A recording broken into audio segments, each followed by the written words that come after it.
Imagina heredar una mansión gigantesca, majestuosa. Por fuera parece, pues, imponente, ¿no? Ujú, claro. La típica imagen de grandeza. Exacto.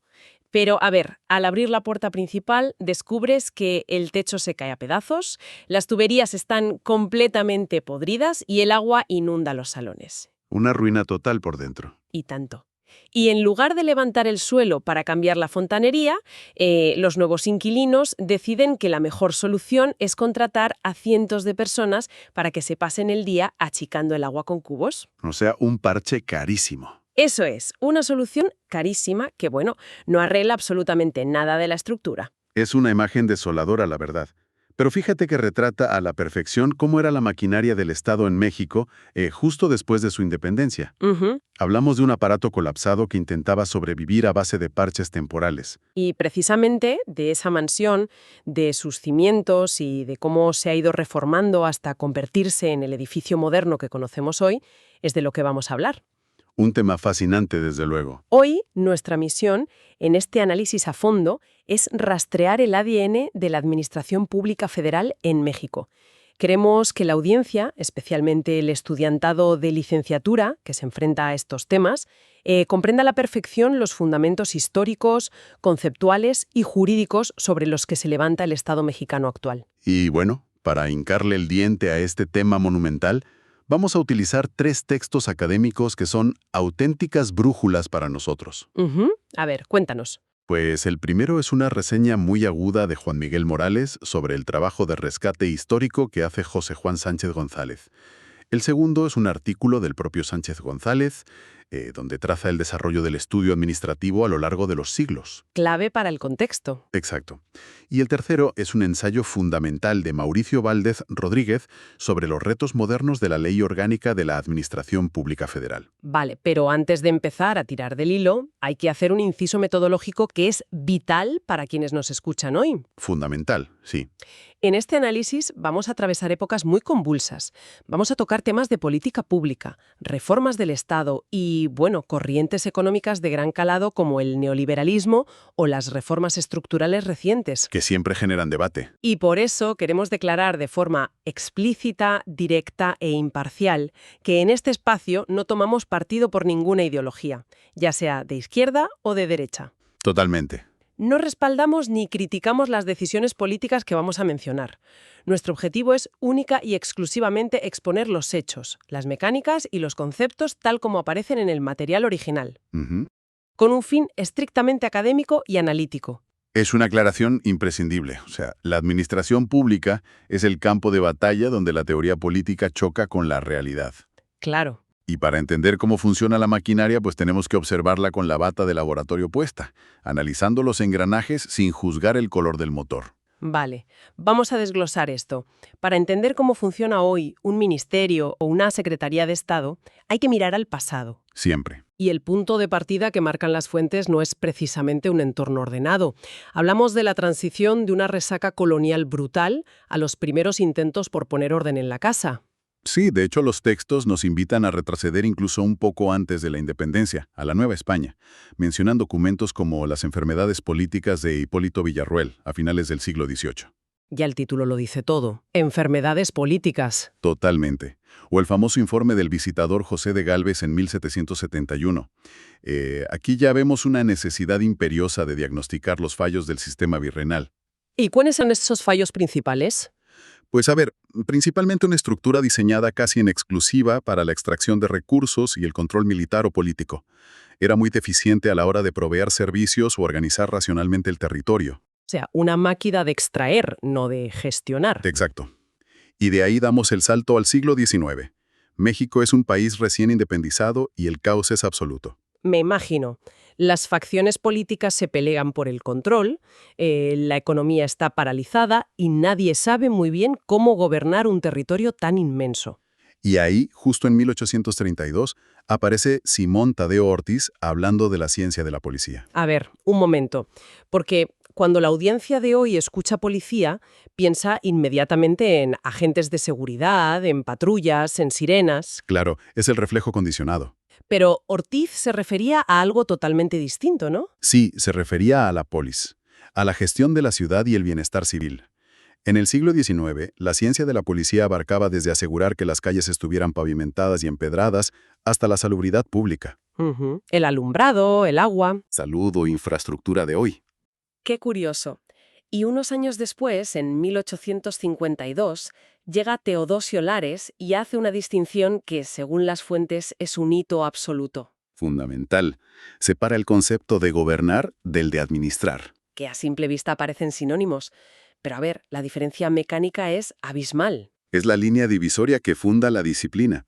Lares explica que gobernar pertenece a la esfera de la alta dirección política. Ujú. Tomar las grandes decisiones. Exacto. Es tomar la decisión de, por ejemplo, construir una red de ferrocarriles, pero administrar es la acción continua, técnica y material. Bajar al barro. Totalmente. Es contratar a los ingenieros, comprar el acero, expropiar los terrenos y, bueno, pagar las nóminas cada mes. Claro. Lares entiende que un país puede tener un gobierno lleno de ideas brillantes, pero si no tiene una administración activa y capaz de ejecutar, esas ideas son papel mojado. Y justo en esa época de diagnósticos, llegamos a la figura que las fuentes consideran el verdadero gigante, el fundador de la disciplina en México, Luis de la Rosa. Luis de la Rosa, con su ensayo de 1853. Si volvemos a la analogía de la mansión inundada del principio, Luis de la Rosa fue el arquitecto que entró, miró el desastre y empezó a repartir culpas con una dureza fascinante. No se guardó nada. Denunció que el Estado independiente seguía operando bajo los hábitos erróneos de la época colonial. De la Rosa puso el dedo en la llaga al identificar cómo operaba la maquinaria internamente. Él acuñó o popularizó críticas hacia lo que llamaba la empliomanía. Ojo con ese término, que me parece brillante. La empliomanía. La manía por el empleo público. Una obsesión. De la Rosa explicaba que las distintas facciones políticas usaban la hacienda pública, el tesoro del Estado, como un botín. Y aquí es donde hay que entender el porqué. Claro, el contexto es clave. En un país inestable, donde las lealtades cambiaban cada semana, la única forma que tenían los líderes de asegurar apoyo era inventar puestos de trabajo en el gobierno. Y dárselos a sus seguidores. Exacto, independientemente de si sabían hacer el trabajo o no. Es decir, el Estado se convirtió en la herencia de los partidos políticos. Mecánicamente esto significaba que el presupuesto nacional no se gastaba en infraestructura, ni en escuelas, ni en esa ciencia de la policía que mencionábamos antes. Se iba todo en sueldos. Se iba en pagar miles de sueldos a personas cuyo único mérito era la lealtad política. Madre mía. Luis de la Rosa comprendió que sin erradicar esta empleomanía y sin instaurar una verdadera ciencia de la administración basada en el mérito y la técnica, pues la ruina económica de la nación estaba garantizada. Esa visión de Luis de la Rosa es clave porque nos muestra una administración concebida casi como un mecanismo de supervivencia. Tratar de evitar el colapso. Totalmente defensiva. Pero a medida que avanzamos hacia el siglo XX, el guión cambia drásticamente. Dejamos atrás la obsesión por separar la administración del caos político de las facciones y entramos en una dimensión completamente nueva. El Estado asume otro rol. O sea que la administración pública deja de ser una mera herramienta legal o contable y se convierte en un fenómeno sociológico masivo. Entramos de lleno en la era del estado del bienestar. Y para entender ese giro sociológico, las fuentes nos sitúan en 1942, con la obra de Lucio Mendieta y Núñez. Ujú. Él realiza el primer gran abordaje desde la sociología hacia la burocracia mexicana.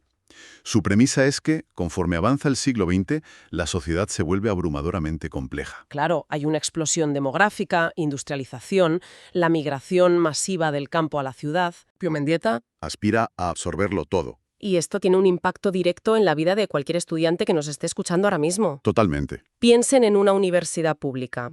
El hecho de que el Estado provea educación superior, administre hospitales públicos, regule el precio de los alimentos básicos y gestione el transporte urbano, es la materialización de esa idea de Mendieta. El Estado interviniendo activamente en cada etapa de la vida del ciudadano. Exacto. Mauricio Valdés Rodríguez, en su ensayo, define la forma en que operaba esta burocracia posrevolucionaria con el concepto de cambio reactivo. Es la esencia del Estado benefactor. Un sistema basado en una economía mixta, con un sinfín de empresas paraestatales que reaccionaba a las demandas de la sociedad. Iban a remolque. Eso es. Si la población crecía, el Estado reaccionaba creando más escuelas. Si faltaba vivienda, reaccionaba creando institutos de vivienda.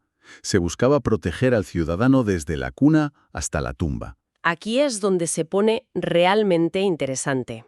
A ver, hay un argumento de Mendieta que explica cómo funcionaba esto por dentro. Ujú. Él señala que la relación de un empleado público con el Estado es mecánicamente distinta a la de un obrero con una fábrica privada. Claro, son lógicas opuestas. En la empresa privada el motor absoluto es el lucro. El dueño necesita reducir costes para ganar dinero. Pero el Estado no busca ganancias. Su mandato es organizar los servicios para resolver problemas generales. Así es. Ahora, yo me pregunto, y hago de abogado del diablo, si el Estado aspira a absorber todo el tejido social, pero al mismo tiempo no tiene el freno natural que supone la búsqueda de rentabilidad, ¿no es esa la receta perfecta para crear un monstruo burocrático ineficiente? Es una muy buena pregunta. O sea, sin esa presión económica, ¿qué evita que la maquinaria se vuelva pesada y lenta? Pues fíjate, esa es precisamente la paradoja que terminó colapsando el modelo del cambio reactivo. Ya, Sin criterios estrictos de eficiencia, el crecimiento del Estado fue desordenado. Se crearon agencias, secretarías y fideicomisos que, se solapaban entre sí. claro, mucha burocracia duplicada. Había duplicidad de funciones, una descoordinación tremenda y un gasto corriente que era insostenible. Se volvió efectivamente un aparato lento. Reaccionar ya no era suficiente. Si siempre vas detrás de los problemas intentando apagarlos, terminas exhausto. Por eso, Valdés Rodríguez explica que llegado a los años 70, la administración se vio obligada a transitar hacia lo que él llama un cambio deliberativo. O sea, pasar a la ofensiva. Exacto. Ya no se trataba de reaccionar a trompicones, sino de planificar, de adelantarse, de diseñar el desarrollo a largo plazo. Hay una cita muy reveladora del entonces presidente José López Portillo que recogen los textos donde compara la administración pública con la biología evolutiva. Dice, primero aparece la función y luego el órgano. Es una frase clave para entender la época. Fíjate en la mecánica de esa frase. Significa que en la sociedad surge una necesidad objetiva, una función real, como puede ser la necesidad de electrificar zonas rurales. Ujú. Y solo cuando esa necesidad está clara y justificada, el Estado debe crear el órgano. Es decir, la institución o el ministerio para llevarla a cabo. No crear oficinas por crearlas. Exacto, sino dotar de estructura a una función vital. Y este cambio de mentalidad, la necesidad urgente de planificar y modernizar el país, forzó la creación de unas reglas del juego completamente nuevas. Pasamos a la arquitectura dura. Eso es. Pasamos de los conceptos sociológicos a la arquitectura legal dura y, eventualmente, al gran choque con la globalización. A ver, si queremos entender la arquitectura legal actual, aunque las fuentes recuerdan que hay antecedentes desde la Constitución de 1824, que ya estudiaba Beitia en 1852, Ujú. el momento fundacional de la modernidad es 1976. Ese año se promulga la Ley Orgánica de la Administración Pública Federal, la conocida como LOAPS. El pilar central. Exactamente. Esta ley es el intento definitivo de poner orden en ese caos expansivo, articulando de forma precisa qué hace cada Secretaría de Estado para que funcionen como un instrumento de desarrollo sincronizado. Pero, claro, la historia no ocurre en el vacío, y en los años 80 México se da de bruces contra la realidad internacional. Y vaya choque. Y aquí, recordando nuestra premisa inicial de estricta neutralidad académica, vamos a analizar los mecanismos de lo que ocurrió. Sí, hay que verlo fríamente. Los textos detallan la llegada de la corriente neoliberal y el consenso de Washington. Instituciones financieras internacionales, como el Fondo Monetario Internacional y el Banco Mundial, comenzaron a ejercer una presión enorme. Y la pregunta es, ¿por qué México tuvo que escucharles? Pues básicamente porque el país atravesaba una crisis de deuda externa monumental. Estaban entre la espada y la pared. Totalmente. Para acceder a refinanciación y créditos en el mercado global, había que aceptar las condiciones impuestas desde afuera. Ujú. Y esas condiciones pasaban por una reestructuración profunda. Exigían disciplina fiscal, privatización masiva de empresas estatales, desregulación de los mercados y lo que en la academia se conoce como la nueva gerencia pública. Que, para que nos entienda la audiencia, consistía en tomar metodologías que funcionaban en el sector privado o corporativo e injertarlas directamente en el sector público. Tal cual. La idea era pasar del Estado benefactor gigante a un Estado mínimo o regulador. El entorno global exigía recortar el gasto y ser eficientes. Lo que obligó a la administración mexicana a adelgazar su tamaño drásticamente. Y esa inercia transformadora, ese empuje del mercado, no se detuvo en los 80. Tomó velocidad hasta adentrarse de lleno en el siglo XXI. Que es donde entra la obra de Valdés Rodríguez, ¿no? Exacto.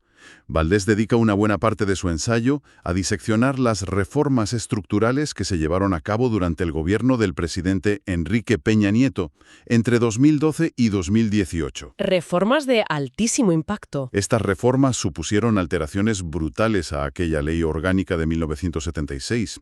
El objetivo declarado era insertar a México en un mercado global hipercompetitivo. Claro, y para ilustrar cómo estas leyes alteran la realidad física de una institución, las fuentes utilizan el caso paradigmático de Pemex. Petróleos Mexicanos. Eso es. Durante décadas, Pemex no era solo una empresa que extraía petróleo. Era el gran símbolo nacionalista del Estado benefactor, un motor enorme de gasto social. Pero las reformas estructurales cambiaron su naturaleza jurídica desde la raíz. Dejó de ser una paraestatal tradicional para convertirse en una, y cito textualmente, empresa productiva del Estado. Y a ver, la etiqueta no es solo un cambio de nombre en un papel. Implica un rediseño mecánico profundo. Un giro radical. El objetivo pasó a ser explícitamente la generación de valor económico y la rentabilidad, compitiendo en un mercado donde ya se permitía la participación de capitales privados. ¿Qué datos específicos aporta Valdés sobre cómo se rediseñó el interior de Pemex para lograr esto? Pues los datos muestran un giro total hacia el gobierno corporativo. El Consejo de Administración, que es el cerebro donde se toman las decisiones, se redujo de 15 a 10 integrantes. Sí, pero el cambio clave es cualitativo. Se retiraron los 5 asientos que históricamente ocupaban los representantes del Sindicato de Trabajadores Petroleros. Ojo con esto. Sacar al sindicato del máximo órgano de decisión. ¿Con qué lógica se justificó ese movimiento? Pues la justificación técnica era que un consejo de administración debe tomar decisiones basadas estrictamente en la competitividad financiera y técnica de la empresa. Ya. Y se argumentaba que la presencia sindical en ese nivel introducía conflictos de interés y lógicas de protección laboral que frenaban la agilidad corporativa. Claro, chocaba con el nuevo modelo. Exacto. Y en lugar del sindicato, la reforma introdujo la figura de los consejeros independientes. Ah, los famosos independientes. Expertos ratificados por el Senado, diseñados para aportar una visión puramente empresarial y técnica al manejo de la petrolera estatal. A ver, para que la audiencia visualice perfectamente esta transición jurídica que arranca en el 76 y llega hasta hoy, pensemos en la ley orgánica, la LOAF, de 1976 como si fuera el sistema operativo original de un ordenador. Me gusta la analogía. Pongamos que es un software fundacional que fue programado para gestionar el país de forma centralizada y cerrada, procesando los datos de su propia economía interna. Claro. Y siguiendo con esa imagen, de repente a ese viejo ordenador lo conectas a la red global de alta velocidad, al Internet del libre mercado. Exactamente. Las recientes reformas estructurales son como parches gigantes de actualización, gigabytes de código nuevo que se instalan a la fuerza. No cambian el hardware físico del ordenador, que vendría a ser la constitución y el territorio del país, pero reescriben por completo el software interno. Exacto. Obligan a la máquina a procesar la información de otra manera. Ya no habla el idioma del Estado protector cerrado. Ahora tiene que compilar el código de los mercados financieros internacionales, de la competitividad y de la rentabilidad.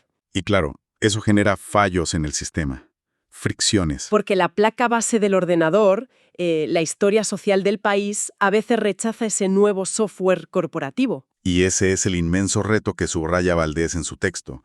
¿Cómo mantienes el equilibrio? Es la pregunta del millón. O sea, ¿cómo operas bajo los estándares implacables de eficiencia y competencia que exige el siglo XXI, sin traicionar el mandato social de proteger a la población, que es, al fin y al cabo, el legado histórico del país? Una tensión constante. Valdés advierte que para que estas modernizaciones no se conviertan en procesos tecnocráticos, fríos y desconectados de la realidad social, la administración necesita urgentemente mecanismos reales de participación ciudadana y, sobre todo, servidores públicos profundamente profesionalizados. Entonces, ¿qué significa todo esto para quienes hoy cursan una licenciatura y se enfrentan a estos manuales de administración pública?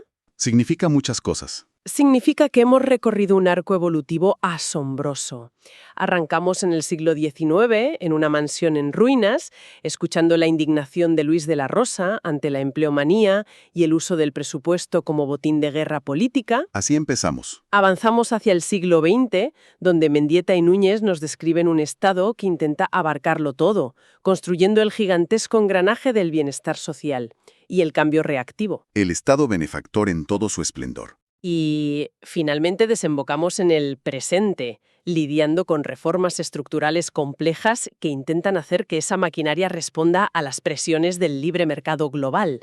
Sí, al final, todo esto significa que la teoría que estudian en las aulas tiene un peso físico en la calle. Totalmente tangible. Cada vez que hacen un trámite para su titulación, cada hospital que ven construir, cada política de transporte público que utilizan, es el resultado directo de más de 2 siglos de ensayo y error. Es historia viva. Es el sedimento de debates conceptuales feroces, de presiones internacionales y de rediseños legales. La administración pública no es papel inerte.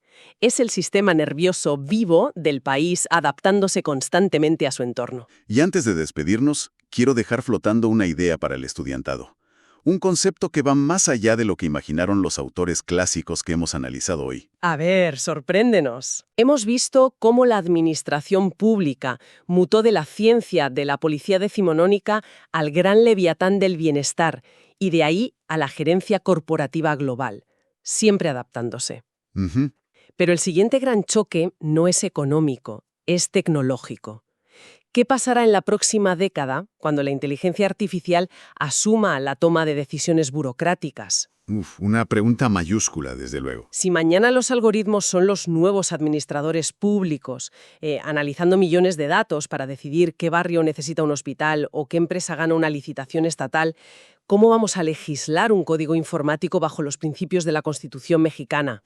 Es un desafío brutal. ¿Podría una inteligencia artificial mal programada heredar la empleomanía digital, favoreciendo a ciertos grupos? Ojalá que no. ¿O logrará por fin la eficiencia perfecta, pero perdiendo la sensibilidad social que exigía el Estado benefactor de Mendieta?